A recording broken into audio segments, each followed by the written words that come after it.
রাধে রাধে বন্ধুরা, আজকেও আমি একটি 2 মিনিটের ভিডিও ছাড়লাম। ছেলে যাবে ক্রিকেট ম্যাচ খেলতে, তাই সকাল সকাল একটু চাল কুমড়ো টমেটো দিয়ে মুগ ডাল আর পটল ভাজা আর ভাত করে দিলাম ওকে। ও খেয়ে খেলতে যাবে। আর আমার কদিন থেকে জ্বর, কিচ্ছু ভালো লাগে না। আর লেবু, আর যে গাছে চাল কুমড়ো, আমি একটু মুড়ি ভাজা করে নিচ্ছি। দেখো পাঁপড় ভাজা করে কাঁচা লঙ্কা দিয়ে একটু মুড়ি ভাজা করে নিচ্ছি আর লাল চা। তো বন্ধুরা, ভিডিওটা কেমন লাগলো অবশ্যই কমেন্ট করবে, কমেন্ট শেয়ার করবে, লাইক করবে, সাবস্ক্রাইব করবে। আমিও সাবস্ক্রাইব করে দেব।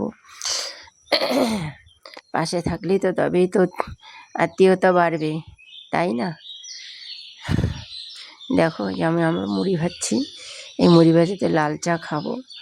কয়দিন থেকে বেশ এটাই আমি খেয়ে যাচ্ছি, লাল চা আর মুড়ি বিস্কিট। ভাত একদম খেতে পাচ্ছি না।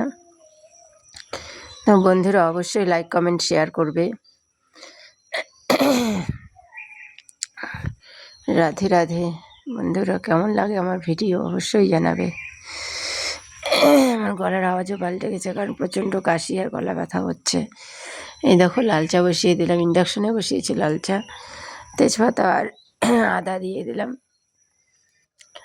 তারপর লবণ চিনি দিয়ে লবণ দিয়ে দিলাম একটু, লবণ চিনি দিয়ে চাপাতা দিয়ে নামিয়ে ফেলবো। তারপরে লাল চা খেয়ে, আর আমার রাধা গোবিন্দের পুজো তো হচ্ছে না ঠিক মতন টাইম মতো। মেয়ে দিবে পুজো, ও তো দুপুরবেলা ছাড়া দেবে না, দুপুরেই দেবে ও। লাল চা হয়ে গেল, চা পাতা দিয়ে দিলাম, চা পাতা দিয়ে ঢেকে দেবো। চা পাতা দিয়ে লাল চা আমি জাল করি না, ঢেকে দিই, তারপরে ছেঁকে নেব। রাধে রাধে।